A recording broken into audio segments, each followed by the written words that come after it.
Queridos amigos y hermanos, sean todos bienvenidos en el nombre de nuestro Señor Jesucristo a una nueva edición de este su comentario al texto bíblico sobre el cual la lección de la escuela sabática está basada. Y es para nosotros un privilegio del cielo volvernos a ver para comentar la lección número 2 titulada Signos de Divinidad, donde nosotros vamos a explorar 3 de las señales de Cristo en el Evangelio de Juan, específicamente la multiplicación del pan en Juan capítulo número 6, la sanación del ciego o del hombre que había nacido ciego en Juan capítulo 9 y finalmente la resurrección de Lázaro en Juan capítulo número 11. Todas estas señales nos van a indicar acerca del poder de Cristo que se hace presente en nuestro tiempo para darnos vida eterna, vida que estaba con el Padre y que se nos manifestó en Cristo y que hoy nos puede resucitar a una nueva vida que viene enteramente de lo alto.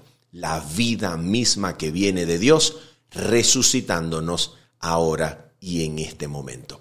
Habiendo dicho eso, solo queremos recordar que tenemos 2 complementos para que usted pueda seguir construyendo su aprendizaje y seguir siendo instruido por el Señor, y es, número 1, nuestro bosquejo escrito que resume los principales puntos elaborados en este comentario grabado, y su enlace de descarga usted lo encontrará en la descripción de este video y en los comentarios del mismo.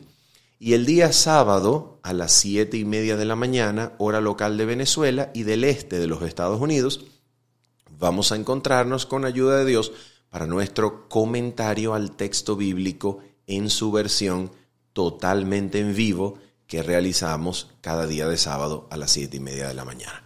Muy bien, habiendo dicho eso, vamos entonces a orar y nos introducimos de inmediato a nuestro comentario, Signos de Divinidad. Vamos a orar. Nuestro bendito y santo Padre Celestial, es en el nombre de nuestro Señor Jesucristo que venimos delante de ti en esta hora para pedirte, Señor, el cumplimiento de tu bendita promesa acerca de tu Espíritu Santo, Espíritu de verdad, que enviarías para que nos dirigiera al conocimiento de toda verdad que es en Cristo Jesús. Tómanos, Señor, en esta hora y levanta nuestras miradas por medio de tu Espíritu para contemplar a Cristo y su poder vivo, actual, para hacernos participantes de su vida, Señor. Te lo pedimos, Santo Padre, que le veamos, que podamos adorarle y caer de rodillas ante sus pies, en el nombre santo de Jesús. Amén y amén. Muy bien, vamos entonces de inmediato a comenzar comentando la señal que encontramos en Juan capítulo número 6. La multiplicación del pan que Jesús va a realizar, de lo cual aquello de lo que nosotros nos vamos a ocupar con mayor detalle es sobre la enseñanza, sobre la disputa que Jesucristo tiene luego en la sinagoga de Capernaum, donde Jesucristo nos va a explicar cuál fue el propósito de esta señal, para qué la hace y qué es exactamente lo que Él nos quiere enseñar por medio de la multiplicación del pan. Ok, la introducción de esta señal que Jesús va a realizar la encontramos en Juan capítulo 6, versículos 1 hasta el versículo número 4. Esta es la introducción. Y recordemos que toda señal del Evangelio de Juan tiene el propósito de ser interpretada y analizada para decirnos lo que se encuentra detrás. En este caso, la señal ha de ser interpretada para aprender algo acerca de Cristo en ese ámbito invisible, ámbito que no podemos ver, por medio de lo visible, es decir, por medio de la señal. ¿Okay? ¿Qué nos quiere decir acerca de Cristo esta señal hecha en el mundo visible para que entendamos la obra de Cristo en ese ámbito que no podemos ver? Vamos a mirar. La introducción entonces nos dice de la siguiente manera. ¿Ok? Atención, dice así. Después de esto, Jesús fue al otro lado del mar de Galilea, el de Tiberias, y le seguía gran multitud porque veían las señales que hacía en los enfermos.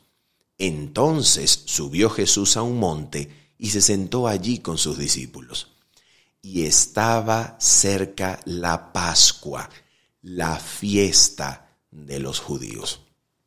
La Pascua, en el momento en que Jesús va a hacer este milagro, la Pascua estaba precedida por días en donde los judíos sacaban todo vestigio de levadura de sus hogares y comenzaban a comer pan sin levadura, antes y después de la Pascua. De manera que ahora Jesús tiene delante de sí a una multitud que carece de pan. ¿Qué es lo que Jesús va a hacer? Jesús entonces le pide a sus discípulos que alimenten la multitud. Ante lo cual, por supuesto, responden los discípulos de la siguiente manera. Vamos entonces a leer a partir del versículo número 5 en adelante. Cuando alzó Jesús los ojos y vio que había venido a él gran multitud, dijo a Felipe: ¿de dónde compraremos pan para que coman estos? Pero esto decía para probarle, porque él sabía lo que había de hacer. Felipe les respondió: 200 denarios de pan no bastarían para que cada uno de ellos tomase un poco. Uno de sus discípulos, Andrés, hermano de Simón, Pedro, le dijo: aquí está un muchacho que tiene 5 panes de cebada y 2 pececillos, mas ¿qué es esto para tantos?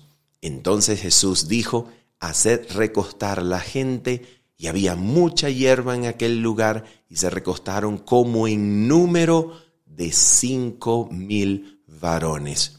Y tomó Jesús aquellos panes, y habiendo dado gracias, los repartió entre los discípulos, y los discípulos entre los que estaban recostados, asimismo de los peces cuanto querían.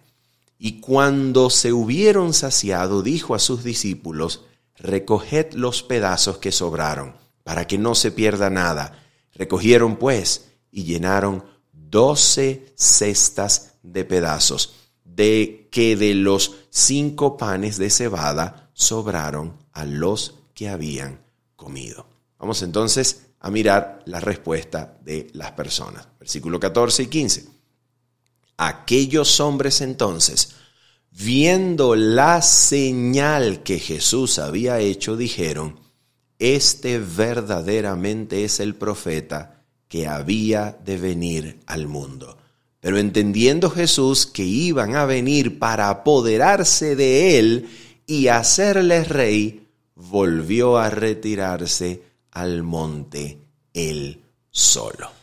Ok, la ocasión de la Pascua que celebra, que recuerda la salida del pueblo de Israel de Egipto para iniciar la peregrinación en el desierto, recuerda, por supuesto, el éxodo que tiene como principal protagonista después de Dios a Moisés, el profeta. En Deuteronomio, capítulo 18, versículo número 15, Moisés había dicho lo siguiente para el pueblo. Vamos entonces a leerlo. Mire lo que había dicho. Deuteronomio 18, 15. La palabra de Dios dice: profeta de en medio de ti, de tus hermanos como yo, te levantará Jehová tu Dios, a él oiréis. De manera que los judíos esperaban la reaparición del profeta, que, predicho por Moisés, debía estar en la capacidad de volver a hacer las obras de Moisés que fueron hechas por su medio en el desierto. En otras palabras, si la salida de Israel de Egipto fue dada con señales y prodigios hechos por mano de Dios a través de Moisés, pues el profeta que había de venir que tenía, por supuesto, connotaciones mesiánicas y que el pueblo esperaba, según la profecía de Deuteronomio 18:15, debía ser un profeta que hiciera por lo menos o igualara las señales que Moisés había hecho.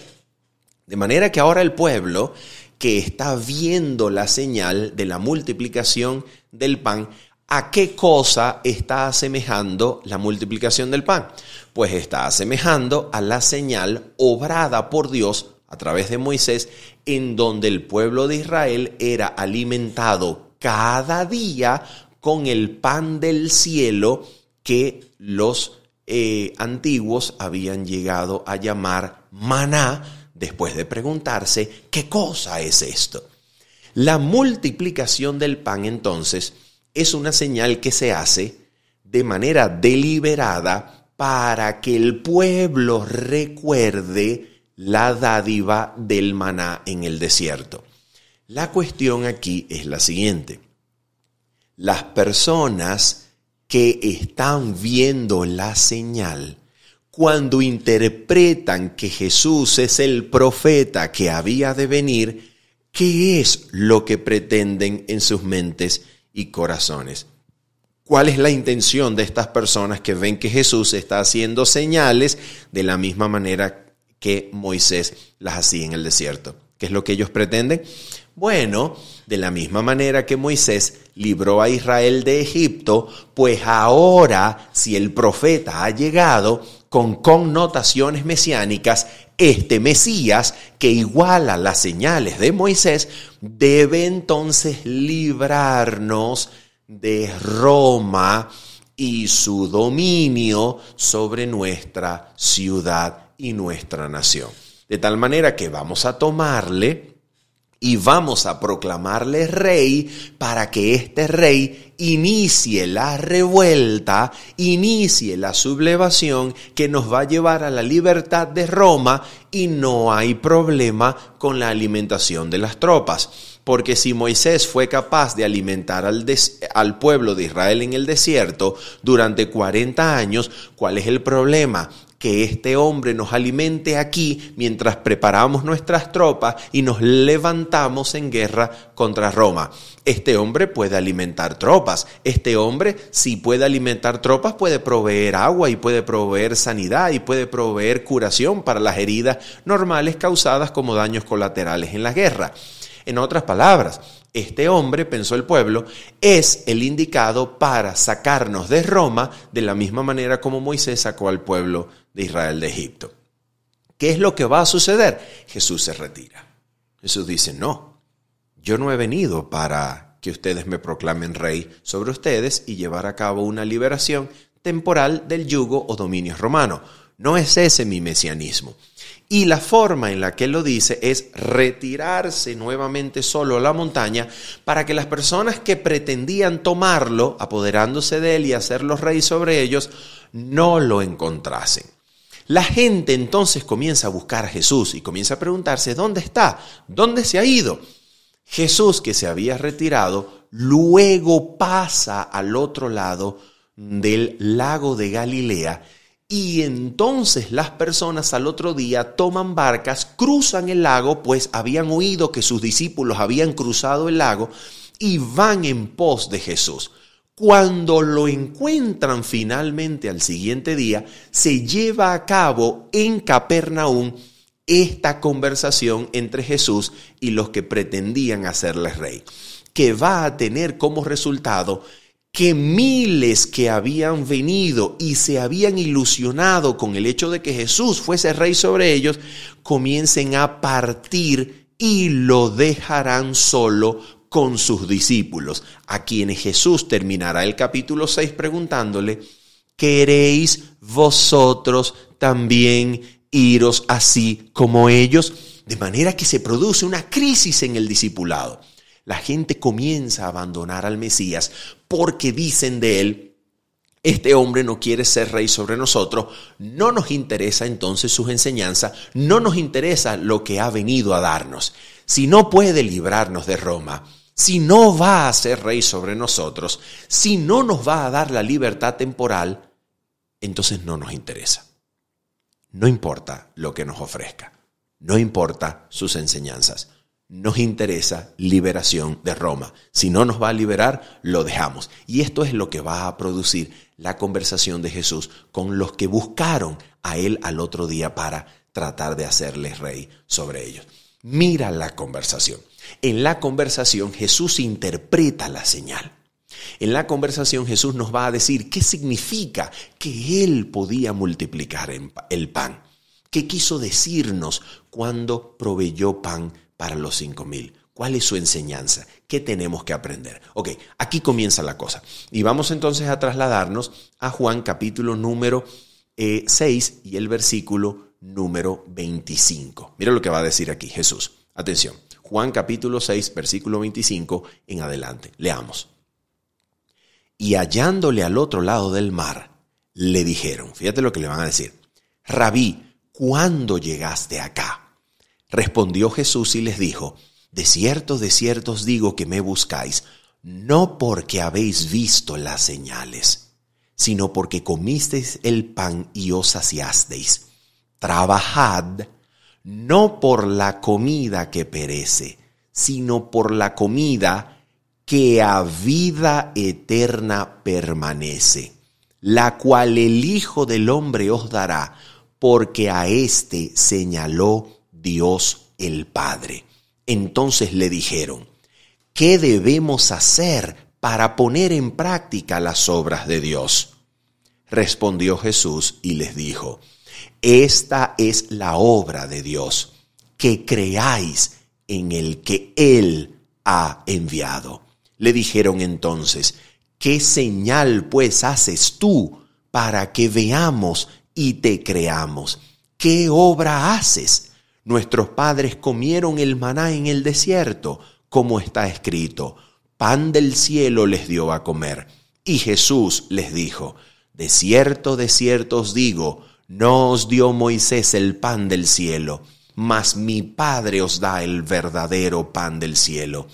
Porque el pan de Dios es aquel que descendió del cielo y da vida al mundo. Le dijeron, Señor, danos siempre este pan. Jesús les dijo, yo soy el pan de vida. El que a mí viene nunca tendrá hambre y el que en mí cree no tendrá sed jamás. Mira qué es lo que está sucediendo aquí. Vienen entonces a Jesús a buscarle, pretenden hacerles rey, y Jesús entonces les dice, no, ustedes no me buscan porque vieron la señal. ¿No habían visto acaso la señal? Claro, la habían visto, pero no la habían interpretado. Es decir, no habían visto aquello hacia lo cual la señal apunta y dirige la mente. Hacia aquello que Jesús quiere verdaderamente darnos. ¿Qué es lo que Jesús quiere verdaderamente darnos? Jesús no quiere proveer el pan para que la gente coma hoy y mañana vuelva a tener hambre.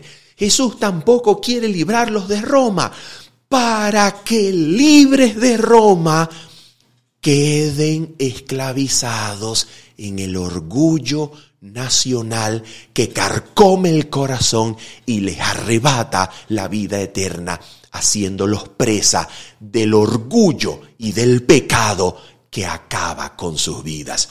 Jesús ha venido para darles vida eterna y Él es el pan que comiéndolo da vida eterna. Él es el pan del cual participando el hombre y la mujer se hacen vivientes juntamente con Él para vida eterna. La pregunta es entonces, ¿y qué debemos hacer para tener ese pan de vida eterna? Jesús dice, esta es la obra de Dios, que creáis en aquel que Él ha enviado. ¿En qué consiste entonces la vida eterna y cómo hago para tener acceso a ella? Jesús lo dijo muy claro, debemos creer, solamente hemos de creer en aquel que Él ha enviado. Pero atención, creer en aquel que Él ha enviado es igual a participar de Él como el pan del cielo que el Padre nos ha dado. Él es el pan que da vida al mundo. Él es el pan que fue dado por el cielo para que todo aquel que coma de Él no tenga hambre jamás y viva vida eterna. ¿Qué debemos hacer entonces? Debemos comerlo. Creer en Él es participar de Él. ¿Y cómo podemos nosotros participar de Él? Atención. ¿Qué ocurriría si la vida eterna consiste en comer el pan que Dios te da? Tú tomas el pan y entonces te dedicas a analizar el pan. Te dedicas a ver y contar quizás sus detalles. Te dedicas a ver su textura. Lo aplastas, tocas su superficie, ves si está muy dura, si está suave, lo mides, lo pesas, tomas su peso en tu mano, lo comparas. ¿Qué ocurre si haces eso, pero no te lo comes? No participas del pan. Porque el pan se te ha dado para que te lo comas, no para que lo analice, lo midas, lo pese, veas en términos cuantitativos y cualitativos cuál es su esencia, su naturaleza. No te sirve de nada. ¿Qué tienes que hacer con el pan que Dios te dio para participar de vida eterna? Tienes que comértelo. Por esa razón Jesús va a decir en el capítulo, el que no come mi carne y bebe mi sangre no tiene vida. La pregunta es, ¿cómo nos lo comemos? Las personas que están oyendo a Jesús se comienzan a sentir incómodos hasta el punto en que los mismos discípulos que también están experimentando la incomodidad se acercan al final del capítulo a decirle a Jesús, Señor, esta palabra como que es dura. Esta palabra es dura, Señor. ¿Cómo podemos comerte? ¿Cómo podemos comer tu carne y beber tu sangre? ¿Cómo podemos hacer eso? Parece más bien, no sé, como un canibalismo moderno. Y Jesús entonces les va a revelar a los discípulos cómo podemos comer el pan del cielo que es Jesucristo. ¿Cómo como de Cristo para tener vida eterna? ¿Cómo? Mira cómo, aquí está. Vamos a trasladarnos, vamos a hacer un salto a el versículo número 62 en adelante. Mira lo que va a decir Jesús, ¿ok? Vamos a leer un poquito más de contexto en el versículo número 60, que aquí está completo. Dice así, mira esto. Al oír las palabras de Cristo, muchos de sus discípulos dijeron, dura es esta palabra, ¿quién la puede oír?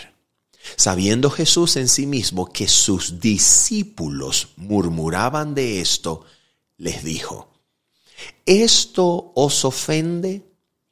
Pues que si viereis al Hijo del Hombre subir a donde estaba primero. Vamos a hacer una pausa aquí. ¿Qué significa esa pregunta en el Evangelio de Juan? ¿Qué si viereis subir al Hijo del Hombre a donde estaba primero?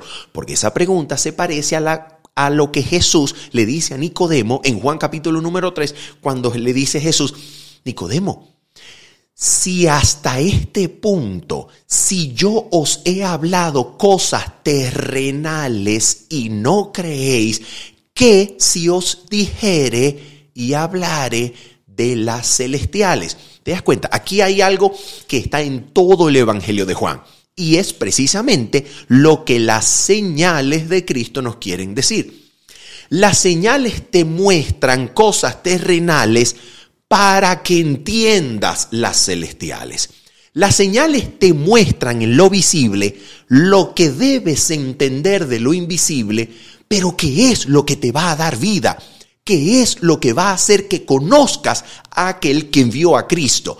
que conozcas al Padre, porque aquí está la vida eterna, en que te conozcan a ti, el único Dios verdadero, y a Jesucristo a quien tú has enviado. Juan capítulo 17, versículo número 3. Entonces, en todo el Evangelio de Juan está este misterio que los teólogos le han llamado la meta-historia, la meta-narrativa, que es lo que Cristo nos quiere enseñar por encima de lo visible, por encima de la señal que se está percibiendo. Entonces, Jesús le dice, ¿a ustedes les ofende esto? ¿Y cómo entonces reaccionarían si les muestro las cosas celestiales, si les muestro el lugar a donde el Hijo estaba anteriormente? ¿Te das cuenta? Entonces fíjate esto. Mira ahora lo que Jesús va a decir en el versículo número 63. Escucha esto. Aquí está. El Espíritu es el que da vida. La carne para nada aprovecha. Las palabras que yo os he hablado son espíritu y son vida. Oh, ahora Cristo aclara cómo comemos su carne y bebemos su sangre. Cómo nos comemos el pan de vida que Dios envió del cielo para que no nos suceda lo que le pasó a la generación del desierto, que comieron el pan del cielo, pero se murieron. No entraron a la tierra prometida, más que Josué y Caleb y la generación siguiente. Para que no nos pase eso y nos comamos el pan y muramos, tenemos que comer de la carne y la sangre de Cristo. ¿Cómo nos lo comemos? Para participar de la vida del cielo y no tener hambre jamás. Resulta que no es canibalismo lo que Jesucristo está enseñando. Lo que Él está enseñando es que quien participa, recibe, atesora, memoriza, guarda y tiene comunión con su palabra, las palabras que Él nos ha hablado son espíritu. Y cuando recibo su palabra, recibo el Espíritu de Dios que me da vida. Las palabras que os he hablado son espíritu y son vida. De manera que cuando como su palabra, creo en su palabra, participo de su palabra, recibo la misma vida y poder de Dios que me da vida eterna aquí y ahora por el poder de su palabra. Mis amigos, esta es la lección de Juan. Es la lección de todo el Evangelio. El poder va en la palabra. La vida de Dios está en la palabra. Y nuevamente Jesús nos los enseña aquí. Participar de su palabra. ¿A qué nos referimos por amor al cielo con participar de la palabra? Fíjate.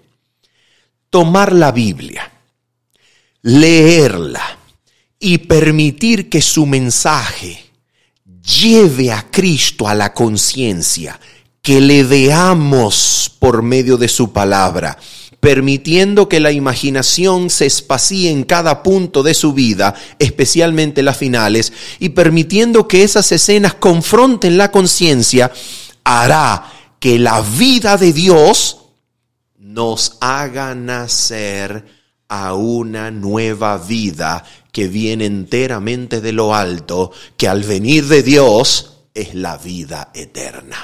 La vida eterna comienza aquí, cuando yo tengo comunión con su palabra, la como y me hace vivir para siempre. Pero no me voy a morir.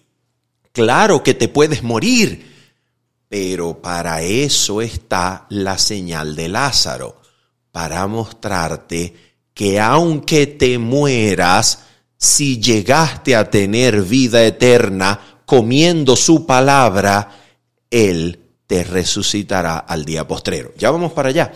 Pero vamos primero entonces a la segunda señal que vamos a analizar el día de hoy. ¿Cuál es esa señal? Juan capítulo número 9.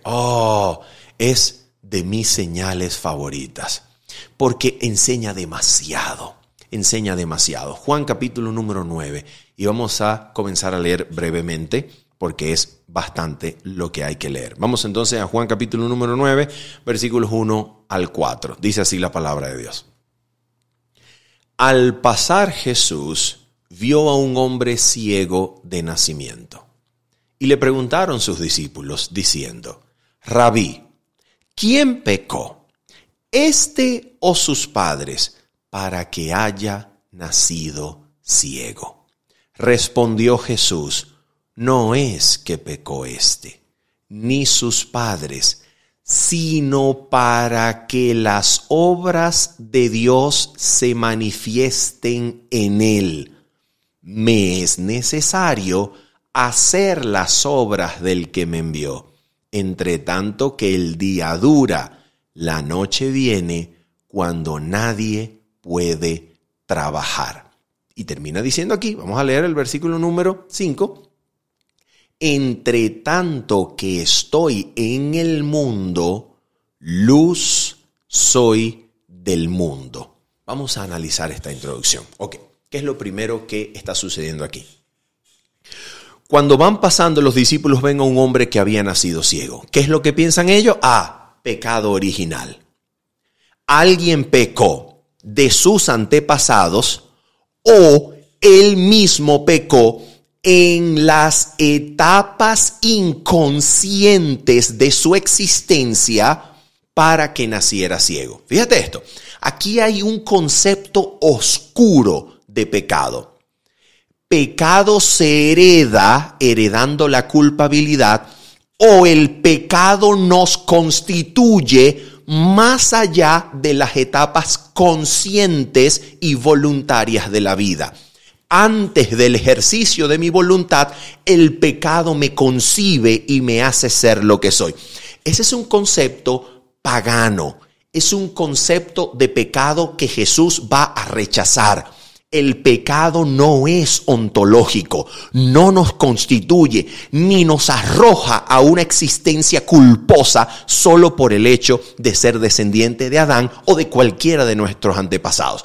Ese concepto de pecado Jesús lo rechaza de plano, inmediatamente. Dice, no, ni este ni sus padres, sino para que las obras de Dios se manifiesten en él. Quiere decir, mis amigos, que el ser humano, escucha bien, el ser humano puede nacer necesitando de la luz que alumbra a todo hombre que viene a este mundo. Quiere decir que el ser humano nace en ceguera porque necesita ver la luz que es Cristo, que es la vida de los hombres, y al contemplar la luz, conocer al Padre y tener vida eterna. Eso quiere decir que la humanidad puede nacer en un estado de ceguera espiritual, pero esta ceguera espiritual no es igual a ser pecador, condenado, culpable, merecedor de la ira de Dios, solo por haber nacido o haber sido engendrado como parte de la humanidad. Una cosa es necesitar la luz, otra muy distinta es necesitar que Cristo perdone el pecado de la existencia. No hay ningún pecado en existir. Este concepto es pagano, es filosófico, es griego. Proviene de los filósofos presocráticos, como por ejemplo Anaximandro, que decía que la existencia era una forma de emancipación del ser eterno y que por tanto esta emancipación culposa era pagada y expiada con la muerte que el tiempo ejecutaba en todo lo que era. De manera que la degradación era la justa sentencia ejecutada por el tiempo de todo aquel ser que, habiéndose desprendido o emancipado del ser eterno, así volvía a su estado original. Esto es filosofía pura. Esto no tiene nada de cristianismo y mucho menos de Biblia, nada de eso. Entonces, cuando Jesús percibe ese concepto de los judíos, de los discípulos, dice, no, este hombre nació más bien para que las obras de Dios se manifiesten en él. Y aquí va la pregunta, ¿qué cosa es eso? En el versículo número 4 Jesús dice, me es necesario hacer las obras de Dios. En otras palabras, este hombre que nació ciego, había nacido ¿para qué? Para que Cristo se le manifestase. Porque Cristo es el que hace las obras de Dios, obras para las cuales este hombre nació, manifestándose en su vida. De manera que este hombre había nacido para que Cristo se manifestase delante de él. Y aquí nosotros podemos hacer una aplicación universal. ¿Por qué razón podemos hacer una aplicación universal? Porque Juan capítulo número 1 nos dice a partir del versículo número 3 que las tinieblas, mejor dicho, Juan capítulo 1 versículo número 5 en adelante, que las tinieblas no prevalecieron contra la luz de Dios. Y nos va a decir Juan capítulo 1 versículo 18 que a Dios nadie lo vio jamás. De manera que la humanidad, como este ciego, puede concebirse como una raza que nace en ceguera. No es lo mismo decir que nace culpable, que nace en pecado, que nace heredando pecado o la culpa o la ira de Dios. Nada que ver. Pero nace en un estado de ceguera que amerita, que necesita la luz de la vida que prevalezca con las tinieblas de la ignorancia sobre Dios y nos muestren a Dios para tener vida eterna. Esto es entonces aquello para lo cual todo hombre nace para ser iluminado por la luz verdadera que alumbra a todo hombre que viene a este mundo. Juan capítulo 1, versículo número 9. De manera que todo ser humano, la razón de ser de su existencia, la razón de nuestra misma vida, es que hemos nacido para que Cristo, la luz verdadera, nos alumbre. Y esto es lo maravilloso. Cristo no pasa juicio en la ceguera espiritual. El juicio de Dios no se pasa ni se lleva a cabo en base a la ceguera del hombre. Por eso Jesús le va a abrir los ojos, para que después que le abre los ojos, escucha esto, por medio de una indicación de su palabra, ve y lávate en el estanque de Siloé, que significa enviado. En otras palabras, sigue la instrucción del enviado de Dios para que se te abran los ojos. Es exactamente lo que ocurre con el ser humano. Cuando se cede a la influencia del Espíritu Santo que comienza a alumbrar la conciencia, al ceder ante esta luz o influencia, la conciencia despierta. ¿Y despierta para qué? Para que veamos nuestra condición y preguntemos, ¿qué es el pecado para que exija semejante víctima habiendo conocido la historia del Calvario? Y cuando la conciencia despierta, Jesús se manifiesta de manera consciente. Es exactamente lo mismo que le pasó al hombre ciego.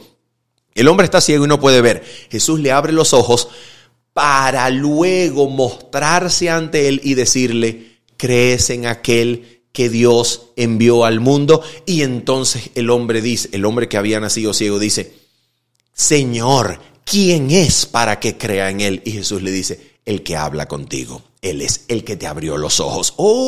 Y entonces eso es exactamente lo que ocurre con nosotros. Cuando el Espíritu Santo viene y comienza a iluminar la conciencia y nosotros cedemos ante esta luz e influencia, la conciencia despierta. Y cuando está despierta, Cristo se presenta de manera consciente delante de nosotros y nos pide creer en Él. No porque no haya hecho algo previo por nosotros, porque nos despertó la conciencia, nos hizo nacer y nos dio vida gracias a su sacrificio en la cruz para que en vida le viéramos. Y cuando se presenta delante de nosotros a la conciencia pidiéndonos fe, entonces podemos reconocer que estamos delante de aquel que nos redimió, que obró nuestra redención por su muerte en el Calvario y cuya vida es nuestra vida en este mundo. De manera que le veamos y le adoremos y creamos. La pregunta es, ¿y qué sucede si se le rechaza? Esta es la segunda y última parte de Juan 9. Porque fíjate, en Juan 9, Cristo le dice a este hombre ciego que vaya entonces y se muestre a los sacerdotes. Este hombre era luz para los sacerdotes. Pero cuando los sacerdotes y escribas comienzan a examinarlo y comienzan a rechazar el testimonio que Cristo enviaba para los sacerdotes y escribas, entonces la luz de Dios va disminuyendo en ellos, de manera que ahora los que creen ver comienzan a ser cegados por el rechazo de la luz que Cristo les enviaba a través del ciego. Y entonces finalmente, cuando estos hombres rechazan la luz de Cristo que está tratando de alumbrarlos, mira lo que va a ocurrir en ellos. Juan capítulo número 9, versículo número 35. Mira cómo termina aquí este pasaje. Oyó Jesús que le habían expulsado y hallándole le dijo, ¿crees tú en el Hijo de Dios? Respondió él y dijo, ¿quién es, Señor, para que crea en él? Le dijo Jesús, pues le has visto y el que habla contigo, él es. Y él dijo, creo, Señor, y le adoró. Y ahora mira lo que va a decir Jesús aquí. Atención con esto, versículo número 39. Para juicio he venido yo a este mundo, para que los que no ven, vean, y los que ven sean cegados. Entonces algunos de los fariseos que estaban con él al oír esto le dijeron, ¿acaso nosotros somos también ciegos? Jesús les respondió, si fuerais ciegos, no tendríais pecado, mas ahora porque decís, vemos, vuestro pecado permanece. ¿Qué quiere decir esto? Bueno, mira, ellos creían ver, pero cuando Jesús les envía el ciego, dándoles luz, ellos lo rechazan al que había sido ciego, diciéndole, tú has nacido del todo en pecado. Mira que son los fariseos los que en la Escritura dicen que el ser humano nació del todo en pecado. No fue Jesús. Los discípulos nunca lo enseñaron ni Jesús. Jesús está corrigiendo ese concepto aquí. Pero son los fariseos que le dicen al ciego, tú naciste del todo el pecado. Y nos enseñas a nosotros. Cuando ellos hacen eso, entonces ellos que creían ver, al rechazar la luz, son cegados. Pero los que no veían, como el ciego, que creen y reciben la luz de Dios, los ojos les son abiertos para que puedan ver. ¿Y qué es lo que Jesús quiere que vea? Todo aquel que nace en este mundo, ¿quién es Él? Todo el mundo debe saber y conocer lo que es Cristo, lo que Cristo nos enseña acerca del Padre. Todo el mundo ha nacido para contemplar al Hijo y ver al Padre que lo envió. Y esa luz, ese conocimiento es la vida eterna. Pero, escucha esto, nadie es juzgado en su ceguera. El juicio se ejecuta sobre la base de recibir o rechazar la luz que vino al mundo. Por eso dice Jesús en el versículo número 41, vamos a repetirlo. Si fuerais ciegos, no tendríais pecado. En otras palabras, si yo no me muestro a ustedes, ustedes no podrían ser condenados. No podría el pecado contárseles, no podrían considerarse con pecado o habiendo cometido pecado, no podría el pecado contársele porque eran ciegos. Pero el pecado que cuenta para juicio y condenación es precisamente haber visto la luz y rechazarla. Exactamente lo que dice Juan capítulo 3, versículo número 19. Vamos allá.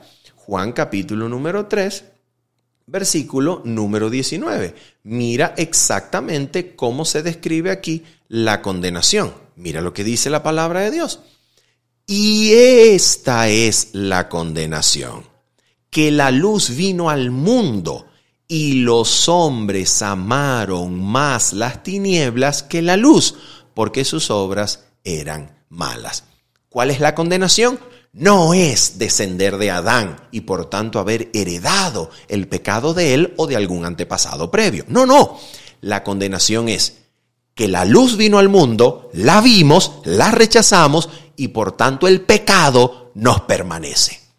¿Te das cuenta? En otras palabras, el pecado nos es contado en nuestra contra cuando habiendo visto la luz, la rechazamos y entonces Dios puede hacer juicio. De eso se trata, mis amigos. Dios es verdaderamente un Dios justo para juzgar en la etapa ciega de la vida. No, Él no toma en cuenta tu nacimiento, no toma en cuenta la forma en que te criaron, no toma en cuenta las debilidades heredadas, no toma en cuenta las pasiones o deseos pecaminosos, no toma en cuenta eso. Lo que toma en cuenta para juicio y de lo cual depende la vida eterna es cuando viste la luz que Cristo te manifestó, cuando Cristo se te presentó, ¿lo aceptaste o lo rechazaste? Esa es la pregunta que determina el juicio para vida eterna. Esa es. Ahora bien, vamos a terminar con Juan capítulo número 11. Vamos a Juan capítulo número 11 y aquí hay mucho texto, pero por causa del tiempo no vamos a ser capaces de leerlo todo, pero vamos entonces al menos a decir qué es lo que Jesús quiere mostrarnos con esta señal. Aquí está, Juan capítulo número 11 y vamos a comenzar con los versículos previos donde Jesús se entera que Lázaro está muerto. Mira lo que dice aquí. Atención. Juan capítulo número 11, versículo número 3. Dice la palabra de Dios. Enviaron pues las hermanas para decir a Jesús: Señor, he aquí el que amas está enfermo. Oyéndolo Jesús dijo: Esta enfermedad no es para muerte, sino para la gloria de Dios, para que el Hijo de Dios sea glorificado por ella.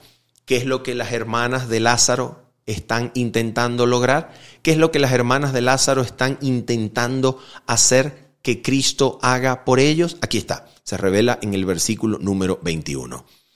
Y Marta dijo a Jesús, después de 4 días, Jesús aparece después de 4 días, ya cuando el muerto tiene 4 días de muerto, y dice: Señor, si hubieses estado aquí, mi hermano no habría muerto.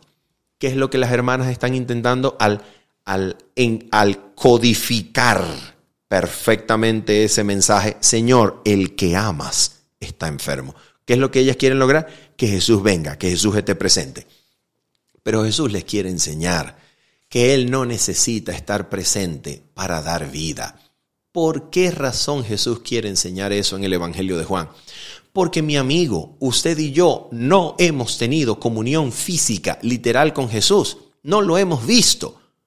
Pero podemos oír su voz, la voz de aquel que llegando al lugar preguntó dónde estaba el muerto y le dice: Lázaro, ven fuera.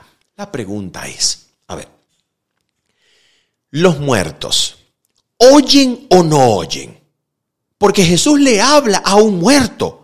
Jesús va a la tumba, pide que quiten la piedra y le dice al que estaba muerto: Lázaro, levántate, ven fuera. Pregunto, ¿los muertos oyen o no oyen? Los muertos no oyen. Los muertos no saben nada. Los muertos están muertos. Su memoria, todo pereció ya. Todo, no hay obra debajo del sol. No oyen. Los muertos nada saben. No oyen. La pregunta es, ¿cómo Lázaro escuchó a Jesús decirle: Lázaro, levántate, ven fuera, si los muertos no oyen? Aquí está la enseñanza. La palabra de Cristo lleva en sí misma el poder, la vida de Dios, para que esa palabra pueda autocumplirse en aquellos oídos que están muertos en delitos y pecados. Cuando la palabra de Cristo es oída, aunque nosotros no tengamos forma de obedecer a Dios, como Lázaro no tiene forma de oír porque está muerto, la palabra de Cristo que resucita y da vida a los oídos muertos para que oyendo se cumpla su palabra, la misma palabra resucita la vida que está muerta y esclavizada en delitos y pecados para que aquel que la oiga salga a resurrección de vida aquí y ahora. Eso es lo que Cristo quiere enseñarnos.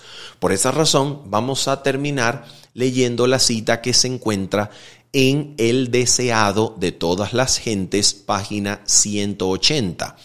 Esta cita es gloriosa. Esta es una cita a la que debemos volver vez tras vez. Mira lo que dice. Con esto terminamos. Atención, dice así, vamos a leerla. Vendrá hora y ahora es, cuando los muertos oirán la voz del Hijo de Dios, y los que oyeren vivirán. Eso es Juan 5:24. Los fariseos creían en la resurrección. Cristo les dice que ya está entre ellos el poder que da vida a los muertos y que han de contemplar su manifestación. Este mismo poder de resucitar es el que da vida al alma que está muerta en delitos y pecados. Ese espíritu de vida en Cristo, Jesús, la virtud de su resurrección, libra a los hombres de la ley del pecado y de la muerte. El dominio del mal es quebrantado y por la fe el alma es guardada de pecado. El que abre su corazón al Espíritu de Cristo llega a participar de ese gran poder que sacará su cuerpo de la tumba. ¿Y cómo participamos del poder de la resurrección? Por su voz, por oír su palabra. Su palabra resucita nuestra vida, anteriormente muerta y esclavizada en delitos y pecados, y nos da vida de Dios para una vida diferente, para una vida santa. El poder de resucitar está en su palabra y puede hoy hacerlo con nosotros. Habiendo dicho eso y esperando que el Señor te haya bendecido y edificado por medio de este comentario, nos despedimos diciéndote bendiciones. Nos vemos el día sábado. Bendiciones. Chao, chao.